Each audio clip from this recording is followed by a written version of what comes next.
नमस्कार दोस्तों, कैसे हैं आप लोग। उम्मीद करता हूं आप लोग बहुत अच्छे होंगे और आपकी तैयारी बहुत अच्छे से चल रही होगी।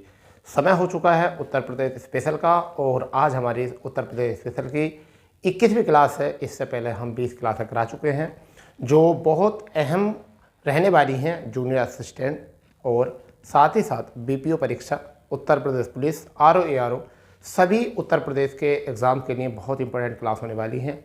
प्ले लिस्ट बना दी गई है, ठीक है, और डिस्क्रिप्शन में अदर प्लेलिस्ट के भी लिंक आपको प्रोवाइड किए जाएंगे। आप जाकर अगर मैथ पढ़ना है तो मैथ के प्लेलिस्ट पर आप टिक कर सकते हो, ठीक है। और भी लिंक उसमें प्रोवाइड किए गए हैं, तो आपको हर प्रकार से जो है आपकी क्लासों का हमने कोशिश की है कि आपको फुलफिल किया जाए, ठीक है दोस्तों। तो आज जो हमारा टॉपिक है यूपी में वह है सिंचाई व्यवस्था, यानी कि यूपी की सिंचाई व्यवस्था। और ये क्लास आपको डेली 7 बजे मिलती है, ठीक है, शाम को 7 बजे मिलती है। और आज क्लास नंबर जो है आपका 21 है। और हम आज जो बात करने वाले हैं वो बात करने वाले हैं सिंचाई व्यवस्था, क्योंकि देखिए ऐसा होता है ना, देश में अलग अलग क्षेत्रों में अलग अलग प्रकार की सिंचाई व्यवस्था होती है। तो हम विशेषकर जो पढ़ रहे हैं वह पढ़ रहे हैं यूपी की सिंचाई व्यवस्था, ठीक है, जिसमें कि हम बात करने वाले हैं यूपी की सिंचाई व्यवस्था में कि यूपी में होने वाली मानसूनी वर्षा। क्यों? क्योंकि हमारे यहाँ जो मानसूनी वर्षा के अनिश्चित और अनियमित तथा आकस्मिक होने के कारण होते हैं। जब एक निश्चित अवधि में वर्षा नहीं होगी, अनिश्चित अवधि में वर्षा होगी, नियमित नहीं होगी, अनियमित होगी, ठीक है, असामयिक होगी। मतलब मान लीजिए एक तो निश्चित होता है कि भाई जनवरी में बारिश होनी है, ठीक है, जुलाई में बारिश होनी है, तब तो सिंचाई की आवश्यकता नहीं पड़ेगी, हमें सीधा है कि फसलें उसी अनुसार अपनी सेट करनी है। परंतु जब हमारे यहाँ पर कोई निश्चित होती नहीं है, अनियमित होती है, अनिश्चित होती है, असामयिक होती है, इसी कारण से जो है हमें कृत्रिम सिंचाई के संसाधनों का सहारा लेना पड़ता है, ठीक है। तो दो प्रकार के संसाधन होते हैं, एक तो होते हैं प्राकृतिक संसाधन, दूसरे होते हैं आपके कृत्रिम संसाधन। तो कृत्रिम संसाधन में अगर हम बात करें मुख्य साधनों में, तो नलकूप हो गए, नहरें हो गई, कुएं हो गए, तालाब हो गए, पोखर हो गई, झीलें, नदी, ये सब जो होती हैं हमारी, ये कृत्रिम होती हैं। क्या होती हैं? कृत्रिम। नलकूप, नहरें, कुएं, तालाब, पोखर, झील, नदियाँ, ये सब कैसी होती हैं? कृत्रिम होती हैं। जबकि आपकी प्राकृतिक क्या होती है? जैसे आपकी वर्षा प्राकृतिक संसाधन है सिंचाई का, यानी कि जल जो प्रोवाइड होता है वो हमें किससे होता है? वर्षा से होता है। तो इसी के कारण जो है हमें कृत्रिम संसाधनों की आवश्यकता पड़ती है, ठीक है। तो इसलिए आपको इतना थोड़ा सा याद रखना है कि हमें क्या कारण होते हैं ये और क्यों पढ़ना पड़ता है। फिर कई बार एग्जाम में क्वेश्चन पूछा जाता है तालाब व पोखर नदियों से होने वाली सिंचाई की, भारत में सर्वाधिक तालाबों से कहाँ सिंचाई होती है, कुओं में सर्वाधिक सिंचाई कहाँ होती है, कुओं में कहाँ होती है, ठीक है। फिर क्वेश्चन आता है कि नलकूपों से सिंचाई कहाँ पर ज़्यादा होती है, पहली बार नलकूपों से सिंचाई कहाँ पर हुई, ठीक है। नहरों से सिंचाई कहाँ पर होती है, कौन कौन सी नहरें हैं जो यूपी में प्रमुख कि जहाँ पर मतलब आपकी सिंचाई होती है। जैसे ऊपरी गंगा नहर कब बनी, कहाँ से कहाँ तक उसे कहा जाता है, आगरा नहर हो गई है आपकी, ठीक है, मध्य गंगा नहर हो चुकी है, ठीक है। फिर एक आपकी होती है निचली गंगा नहर हो जाती है, एक निचली गंगा नहर, ऊपरी गंगा नहर, मध्य गंगा नहर, ठीक है, आगरा नहर, ठीक है। ये सारी नहरों के बारे में पता होना चाहिए। कुएं में सिंचाई से कहाँ होता है, ठीक है। तो ये सारी सिंचाई व्यवस्था अगर आपको पता होंगे तो शायद यहाँ से आपको क्वेश्चन बनाने में कोई दिक्कत नहीं होगी। चलिए तो कोई बात नहीं, शुरू करते हैं। अब मैं लिखवाता इसलिए हूँ थोड़ा थोड़ा, जिससे कि आप अपने नोट्स अच्छे से बनवा सको, ठीक है, बना सको अपने नोट्स जो है अच्छे से आप बना सको। जब नोट्स अच्छे से बन जाएंगे तो भैया फिर जो है ना आपको दिक्कत का सामना नहीं करना पड़ेगा, ठीक है, आपको दिक्कत का सामना नहीं करना पड़ेगा अगर नोट्स आपके बने हुए हैं तब। तो हम सबसे पहले करते हैं परिभाषा, यानी कि क्या, यूपी में, ठीक है, यूपी से शुरू कर देते हैं। यूपी में होने वाली मानसूनी वर्षा, यूपी में होने वाली मानसूनी वर्षा के अनियमित, ठीक है, अनियमित जैसे नियम से ना हो, अनिश्चित यानी कि निश्चित ना हो, अनिश्चित तथा असामयिक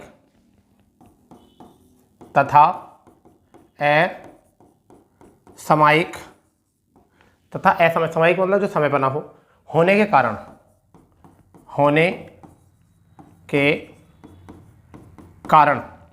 के कारण कृत्रिम या सिंचाई के कृत्रिम संसाधनों की आवश्यकता होती है, संसाधनों की आवश्यकता होती है, ठीक है। संसाधन क्या होते हैं? ऐसे पदार्थ जो सभी के लिए, ऐसे साधन जो सभी के लिए समान हो, उन्हें हम क्या कहते हैं? संसाधन होते हैं, ठीक है। राज्य में सिंचाई के प्रमुख साधनों अगर हम बात करें तो यहाँ पर सबसे पहले राज्य में सिंचाई के प्रमुख संसाधन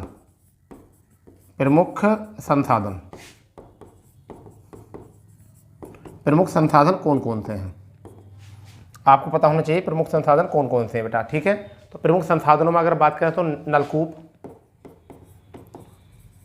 नलकूप, नहरें, कुएं, तालाब में पोखर भी आ जाते हैं, तालाब, पोखर, नदी,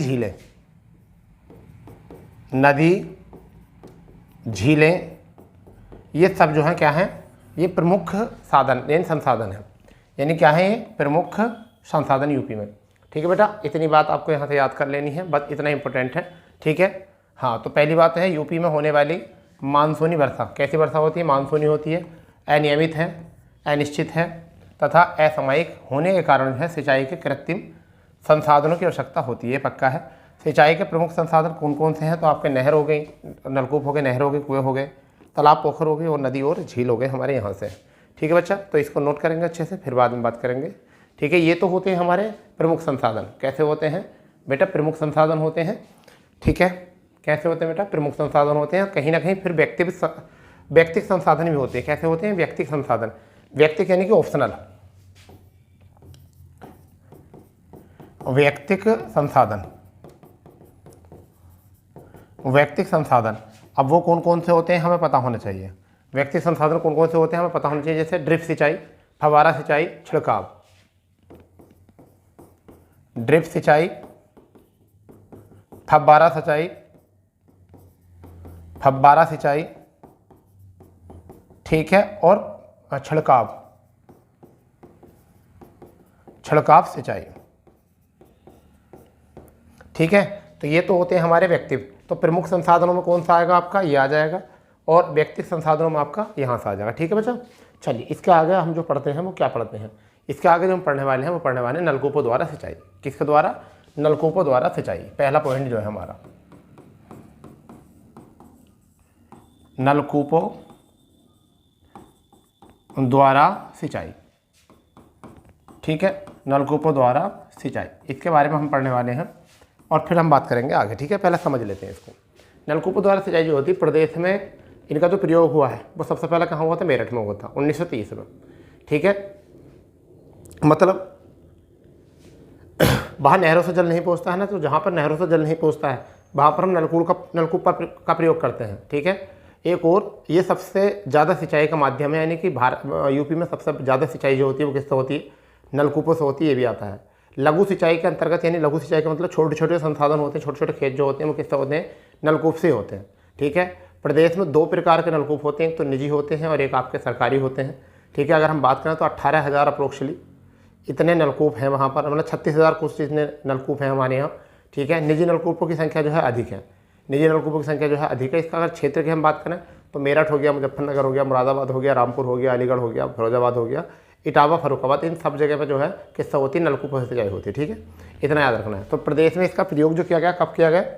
प्रदेश में इसका प्रयोग जो किया गया, कब किया गया? सबसे पहली बात ये, प्रदेश में इसका प्रयोग 1930 में कहाँ पर किया गया बेटा? यहाँ पर मेरठ में किया गया। 1930 में कहाँ किया गया? मेरठ में किया गया, इतना याद रखना है। और ये होता कहाँ है? जहाँ पर नहरों का पानी नहीं पहुँचता, नहरों का पानी नहीं पहुँचता, ठीक है। वहाँ पर यही वाली सिंचाई होती है, जहाँ नहरों का पानी नहीं पहुँचता वहाँ ये सिंचाई होती है। प्रदेश का अगर हम बात करें तो प्रदेश का सबसे बड़ा माध्यम सिंचाई का यही है। सिंचाई का क्या है? नलकूप है, नलकूप है भैया। सबसे बड़ा सिंचाई का साधन जो है वो क्या है? नलकूप है, ये बात याद रखना। और किसके अंतर्गत आते हैं? ये लघु सिंचाई के अंतर्गत आते हैं। लघु सिंचाई के अंतर्गत। 3 प्रकार की सिंचाई होती हैं, एक तो लघु सिंचाई होती है, एक सीमांत सिंचाई होती है, एक बृहत सिंचाई होती है।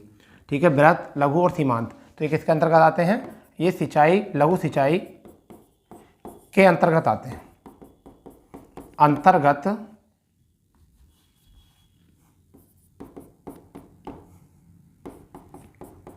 आते हैं, ये भी बात याद रखनी है। ठीक है, लघु सिंचाई के अंतर्गत आते हैं। ठीक है, 3 प्रकार की सिंचाई के साधन होते हैं, एक लघु होती है, बृहत होती है, रेख होती है, सीमांत। ठीक है, तो यहाँ पर कौन सी है? लघु है। ठीक है भैया, तो लघु जो होती है छोटी होती है, बृहत जो होती है सबसे बड़ी होती है, सीमांत जो होती है मध्यम वाली होती है। ठीक है, इतना याद रखना है। ठीक है, यहाँ से अब बात करते हैं, प्रदेश में 2 प्रकार के नलकूप हैं, यानी क्या है? प्रदेश में 2 प्रकार के नलकूप हैं, यानी कि एक तो हैं आपके निजी नलकूप, और दूसरे जो हैं वो आपके क्या हैं? सरकारी। दूसरे कौन से हैं? सरकारी नलकूप। ठीक है भाई, अब इसमें जो नलकूप हैं निजी वाले, इनकी संख्या ज़्यादा है। निजी वाले जो है इनकी संख्या जो है वो ज़्यादा है, अपने माइंड में इतनी बात को रख लेना। ठीक है बच्चा, तो हम एक बार इसको रिकॉल कर लेते हैं।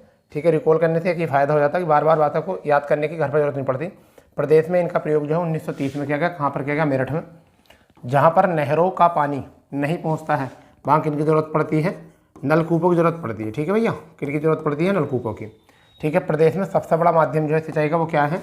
नलकूप है। ठीक, लघु सिंचाई के अंतर्गत ये आते हैं। ठीक है, प्रदेश में 2 प्रकार के जो हैं वो नलकूप हैं, एक तो निजी नलकूप और एक सरकारी नलकूप। ठीक है, जिन्हें कहते हैं हम सरकारी ट्यूबवेल भी बोल देते हैं। ठीक है, इतनी बात जो है आपको याद रख लेनी है, नोट कर लो इसको ज़रा अच्छे से। ठीक है, बढ़िया तरीके से नोट कर लो बच्चा।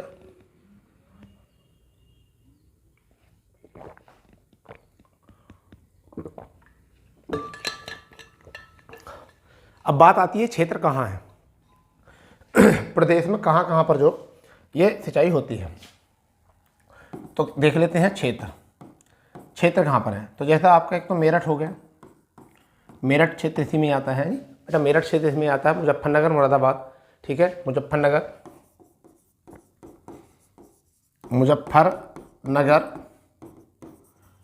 मुरादाबाद, रामपुर भी इसी में आता है। ठीक है, अलीगढ़, फर्रुखाबाद। ठीक है, अलीगढ़, फर्रुखाबाद, फिरोजाबाद, कुछ क्षेत्र बरेली का भी है, कुछ क्षेत्र बरेली का भी है, एटा, कहीं कहीं मैनपुरी में भी है, कुछ क्षेत्र मैनपुरी में भी है।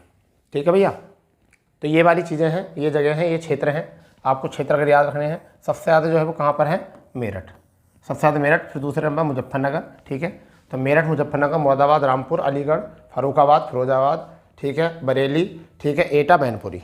तो ये चीज़ें जो हैं आपको बनाएंगी और भी स्ट्रॉन्ग। ठीक है बच्चा, अगर हम यहाँ से बात करें तो ठीक है, कोई दिक्कत नहीं होनी चाहिए। चलो, बहुत अच्छी बात है, बहुत अच्छी बात है, बहुत ही अच्छी बात है। चलिए, कोई बात नहीं।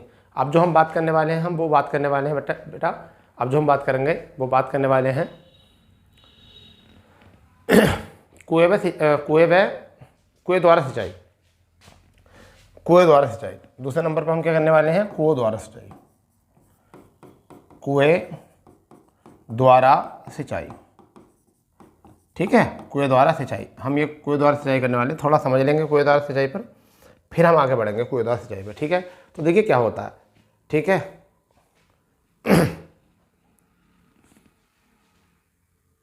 जहाँ पर ऊंचा जल स्तर होता है, मतलब कहाँ पर? जहाँ पर ऊंचा जल स्तर होता है वहाँ पर जो है कुएं द्वारा सिंचाई होती है।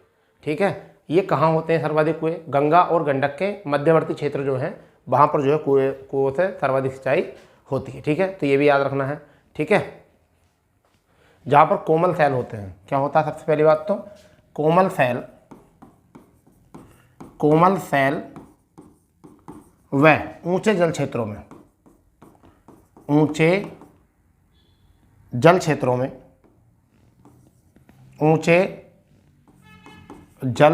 में ऊंचे जल क्षेत्रों में ये होता है। सबसे पहली बात तो कहाँ पर, कोमल और ऊंचे जल क्षेत्रों में।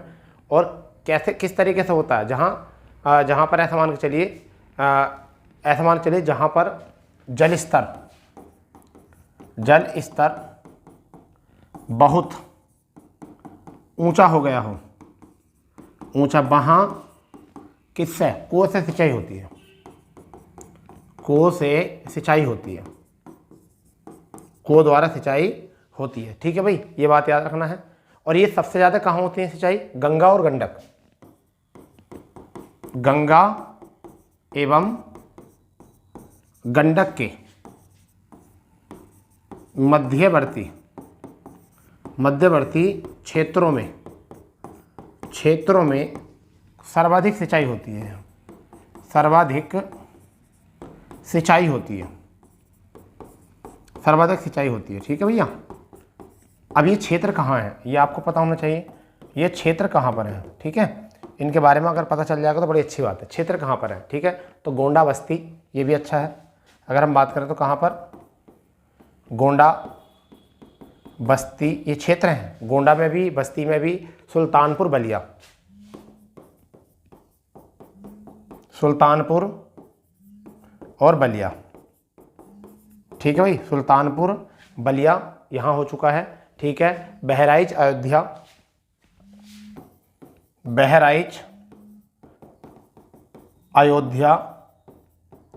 बहराइच हो गया, अयोध्या हो गया कई बार, और एक आध जगह और है आजमगढ़। ठीक है, आदि, इन सभी जगह जो है वो कहाँ पर क्या होती है, कुओं द्वारा सिंचाई होती है। तो इसको आप लिख सकते हो, यानी कि कोमल शैल और ऊंचे जल क्षेत्रों में होती है, जहाँ जल स्तर बहुत ऊंचा होता है। ठीक है, बहुत ऊंचा होता है, वहाँ पर जो है कुओं से सिंचाई होती है। ठीक है, गंगा और गंडक के मध्यवर्ती क्षेत्रों में जो है ये आपकी सिंचाई सबसे ज़्यादा होती है। ठीक है, और ये कौन कौन सी जगह हैं आपको पता होनी चाहिए, वो आपके गोंडा, वही आपकी बस्ती, आपके सुल्तानपुर, बलिया, बहराइच, अयोध्या, आजमगढ़, ये वो जगह हैं।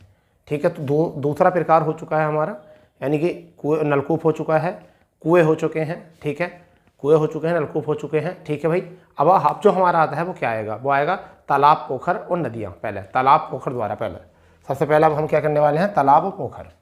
तीसरा जो है वो हमारा क्या है, तालाब व पोखर द्वारा, तालाब व पोखर द्वारा। तो अब हमारा ये पता होना चाहिए तालाब व पोखर द्वारा। तो इसके बारे में थोड़ा समझेंगे, पहले समझेंगे, उसके बाद में आगे बढ़ेंगे। ठीक है सॉरी, तालाब और पोखर में सबसे पहले समझेंगे, उसके बाद में आगे बढ़ेंगे। पहली बात तो ये तालाब और पोखर जो है, पोखर, नदियाँ, झील, ये सब जो है वो कहाँ की हैं, ये प्राचीनतम स्रोत हैं। कैसे हैं, प्राचीनतम स्रोत हैं। ठीक है, अब इसमें क्या प्रयोग किया था, ढेकची का प्रयोग किया था। किसका प्रयोग किया था, ढेकची का। ठीक है, ढेकची तकनीक का प्रयोग किया जाता है, और वर्षा ऋतु में जल इकट्ठा हो जाता है इस जगह पर, इस वजह से। और ये कहाँ पर होती है, पठारी क्षेत्रों में पाई जाती है। तो सबसे पहली बात तो ये कहाँ पर, तालाब के द्वारा जो होती है वो किस पर होती है, ये प्राचीन सिंचाई का स्रोत है। इसमें तकनीक कौन सी प्रयोग होती है, ढेकची। तुम्हें पता है, छोटे छोटे कुंडे बने हुए होते हैं, उससे जो पानी जो है एक स्थान से दूसरे स्थान तक निकलता है। एक ब्योड़ी होता है, ब्योड़ी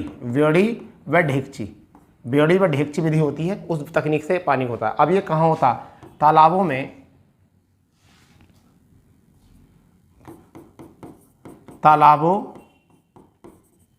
वर्षा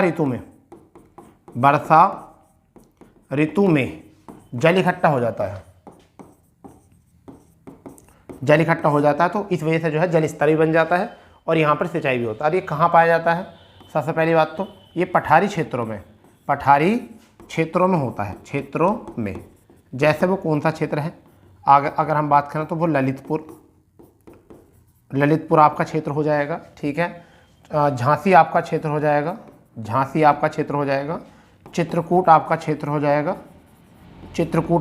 हो जाएगा, महोबा इसका क्षेत्र हो जाएगा, हमीरपुर इसका क्षेत्र हो जाएगा, अगर हम बांदा करें तो बांदा भी इसका क्षेत्र हो जाएगा। ठीक है, और आपका बांदा के बाद में आपका हो जाएगा ललितपुर, झांसी, चित्रकूट, हमीरपुर हो गया है। ठीक है। और एक आपका आगरा, आगरा में नहर भी पहुँचती है, परंतु कुछ क्षेत्रों में जो है ये भी होता है। आगरा में नहर भी पहुँचती है, कुछ क्षेत्रों में यहाँ पे भी होता है, ठीक है भैया। बहराइच, बहराइच में कुछ जगह होता है, बहराइच में भी कुछ जगह पर यहाँ पर होता है, ठीक है। तो ये कुछ क्षेत्र हैं जहाँ पर क्या होता है आपका तालाब व पोखर द्वारा जो है सिंचाई होती है, ठीक है। प्राचीन सिंचाई का स्रोत है।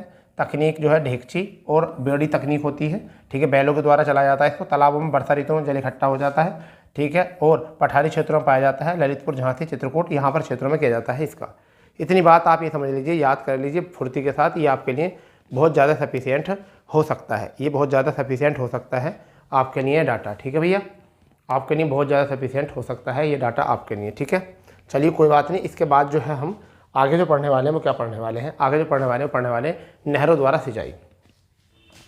ये आपके लिए बहुत ज़्यादा मोस्ट हो सकता है, नहरों द्वारा सिंचाई, नहरों द्वारा सिंचाई। ये आपके लिए बहुत ज़्यादा मोस्ट होने वाला है भैया, बहुत ज़्यादा मोस्ट होने वाला नहरों द्वारा सिंचाई। अब देखिए सबसे पहली बात तो ये है कि ये प्रदेश में सदावाहिनी नदियाँ हैं, मतलब कि क्या है, प्रदेश में सदावाहिनी नदियाँ हैं। सदावाहिनी मतलब जो हमेशा बहती रहती हैं। इनकी अधिकता होने के कारण इसका विकास करना जो था वो मतलब अच्छा रहा, ऐसा मान के चलो अच्छा रहा और ज़्यादा अच्छा साधन भी हुआ, ठीक है। अगर हम बात करें उत्तर प्रदेश में तो नदियों का, नहरों का विस्तार जो है वो सर्वाधिक है। किसका है, नहरों का जो है वो सर्वाधिक है, ठीक है। अगर हम बात करें तो उत्तर प्रदेश में अंग्रेज़ों ने अपना पहला अंग्रेज़ों ने अपना जो पहला कार्यालय खोला था सिंचाई का, वो कहाँ खोला था, सहारनपुर में खोला था, अगर हम यहाँ बात करें तो, ठीक है। और इसमें अगर और भी बात करें थोड़ी सी तो 1830 में जो है, हाँ, पूर्वी यमुना नदी का निर्माण हुआ था, पूर्वी यमुना नदी का हुआ था। और 1840 से लेकर 54 के बीच में जो है ऊपरी गंगा नहर का निर्माण करा था अंग्रेजों ने। तो ये तो इसमें हो गई इंपॉर्टेंट बात आपकी, आपको जो पता होना चाहिए। तो क्या है, प्रदेश में सदावाहिनी, प्रदेश में सबसे पहले क्या है, प्रदेश में सदावाहिनी नदियों की अधिकता है, अधिकता है,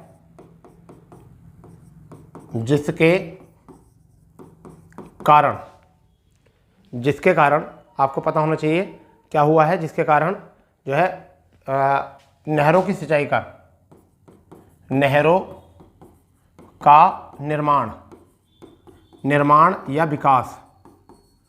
विकास करना जो है अच्छा हो गया या आसान हो गया। क्यों भाई, जब जहाँ पर आसान हो गया कि नहरों से आसान हो गया।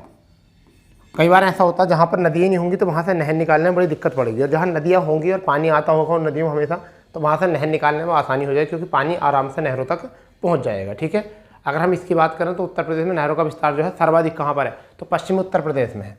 ये आपके लिए नोट पॉइंट हो सकता है, मैं इसे राइट करके लिख देता हूँ, नोट पॉइंट करके लिखना चाहो तो नोट इन पॉइंट। अगर आपसे क्वेश्चन पूछे कि प्रदेश में सर्वाधिक नहरों का विस्तार, अगर ऐसा पूछे नहरों का विस्तार, तो बेटा कहाँ पर है, तो वो पश्चिमी उत्तर प्रदेश में है, ऐसा लिख सकते हो। इसका जीता जागता उदाहरण मैं दूसरे नोट पॉइंट पे दे सकता हूँ, मैं दे सकता हूँ कि अंग्रेजों ने पहला सिंचाई कार्यालय कहाँ खोला, सहारनपुर में खोला। ये भी आपको याद रखना पड़ेगा, कहाँ पर, सहारनपुर में खोला। और दूसरी बात, 1830 में अंग्रेजों ने पूर्वी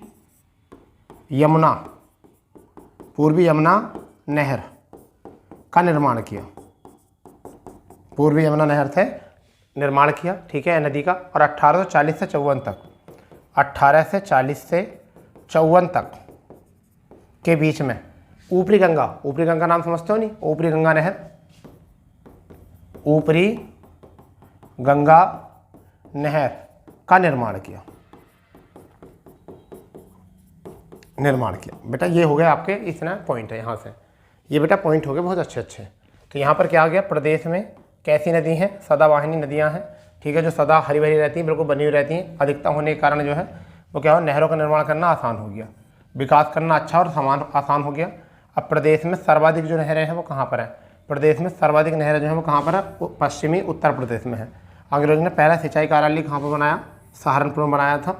1830 में अंग्रेजों ने पूर्वी यमुना नहर या नदी, सॉरी यहाँ नहर भी लिख सकते हो नदी भी लिख सकते हो, का निर्माण किया था।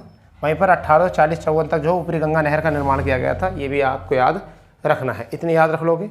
इसके बाद में अगर हम बात करेंगे तो प्रमुख जो नहरें हैं हमारी, प्रमुख जो नहरें हैं यानी यूपी की प्रमुख नहरें कौन कौन सी हैं, ये हमें पता होना चाहिए। यूपी की प्रमुख नहरें वो कौन सी हैं, यूपी की प्रमुख नहरें कौन कौन सी हैं, तो आपको पता होना चाहिए उनका निर्माण कब हुआ और कब से किस टाइम तक किस तरीके से, ठीक है। यूपी की प्रमुख नहरें में या पूरी प्रमुख नहरें जो हैं वो कौन कौन सी हैं उनके बारे में हमें पता होना चाहिए, ठीक है। अब वो कौन सा है समझिए इस चीज़ को। तो सबसे पहले जो हम बात करेंगे ऊपरी गंगा नहर की, यानी किसकी बात करेंगे, ऊपरी गंगा नहर की हम बात करेंगे, ऊपरी गंगा नहर की हम ऊपर बात करेंगे, कौन सी थी ऊपरी गंगा नहर, ठीक है बेटा। तो सबसे पहली बात तो यह है कि इसका जो निर्माण हुआ वो कहाँ से कब तक हुआ था, वो 1800, ठीक है, कब से हुआ था अगर हम बात करेंगे तो 1840 से लेकर 54 के बीच में इसका जो है निर्माण हुआ था। ये विस्तारित जो है वो कहाँ से कहाँ तक पता होना चाहिए, तो हरिद्वार के पास से जो गंगा से निकलती है, ठीक है, कहाँ से निकलती है, हरिद्वार के पास से गंगा से निकलती है, इसकी लंबाई 340 है। तो ये हरिद्वार के पास से गंगा से निकलती है, गंगा से निकलती है। अगर यहाँ पे इसकी लंबाई की हम बात करेंगे तो लंबाई कितनी है, 340 किलोमीटर है, आई थिंक 340 किलोमीटर इसकी जो है लंबाई है जहाँ तक मुझे पता है, ठीक है। आरी बात समझ में नहीं। और आगे आगरा नहर और निचली गंगा नहर में प्लस होने के कारण आपस में मिलने के बाद जो है इसका जो है इसकी जो लंबाई हो जाती है वो कितनी हो जाती है, इसकी लंबाई जो होती है वो कितनी हो जाती है, 564 हो जाती है, कितनी हो जाती है, 564, ठीक है भाई। तो कौन सी हो जाती है, आगरा नहर और निचली गंगा नहर के साथ मिलकर, ये भी अच्छी है, आगरा नहर व निचली गंगा नहर में मिलने के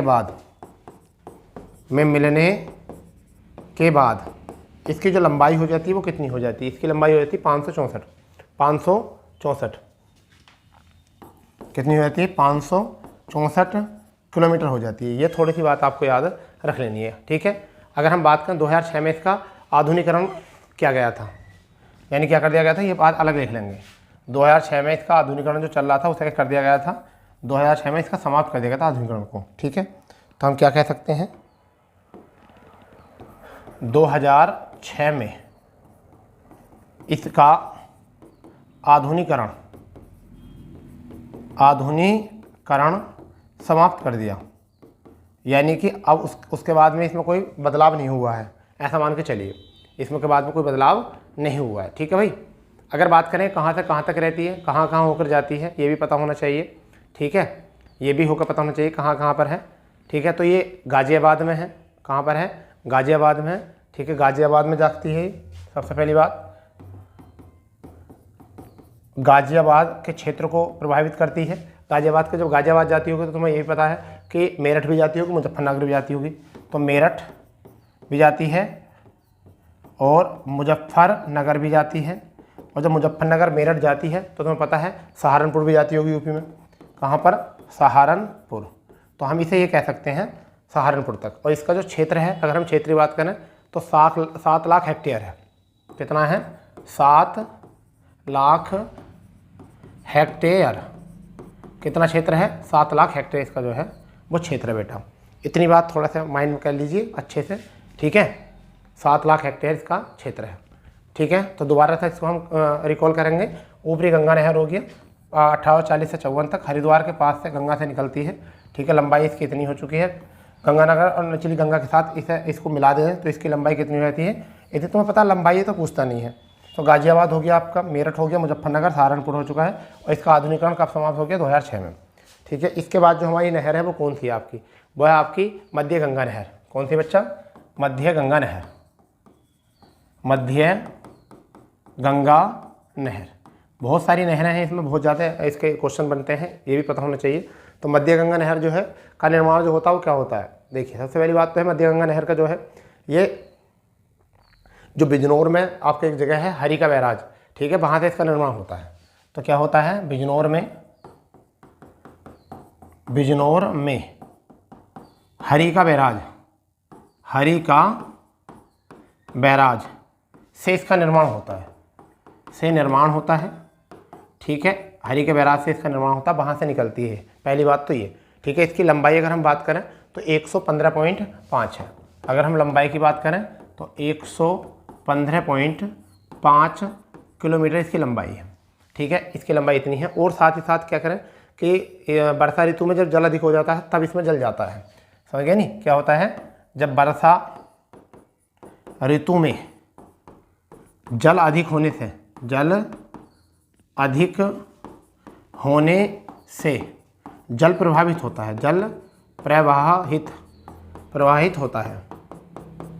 प्रवाहित होता है। ये भी आपको थोड़ा सा याद रख लेना, जल प्रवाहित होता है। इसमें इतनी क्लियर रहेगी बात। खरीफ की फसलों को ये फायदा करती है। कौन सी फसलों को? खरीफ की फसलों को क्या करती है? ये लाभदायक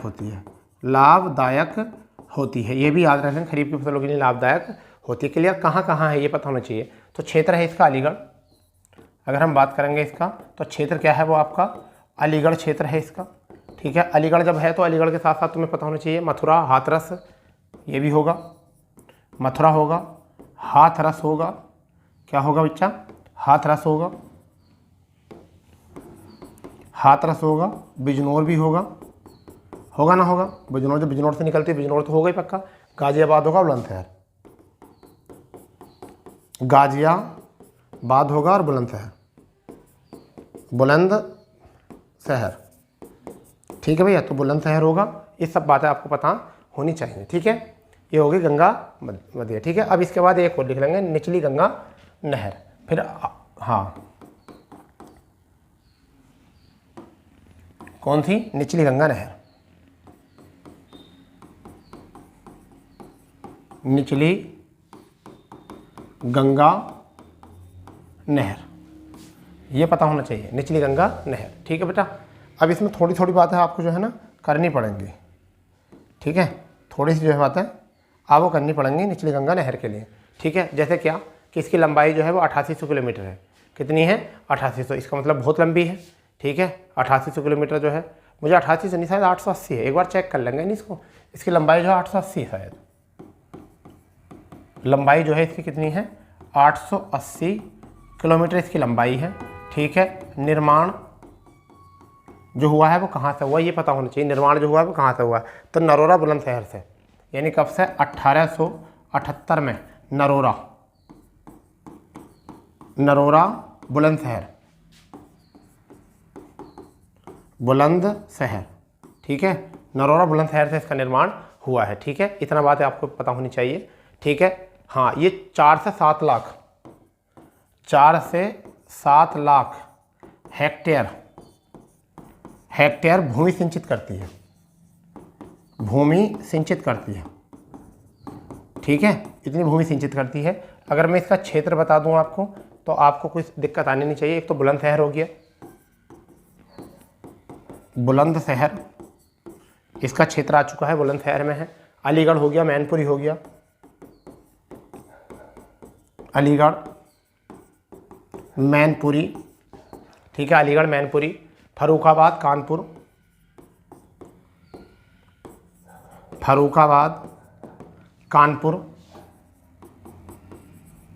ठीक है। फर्रुखाबाद, कानपुर, ठीक है।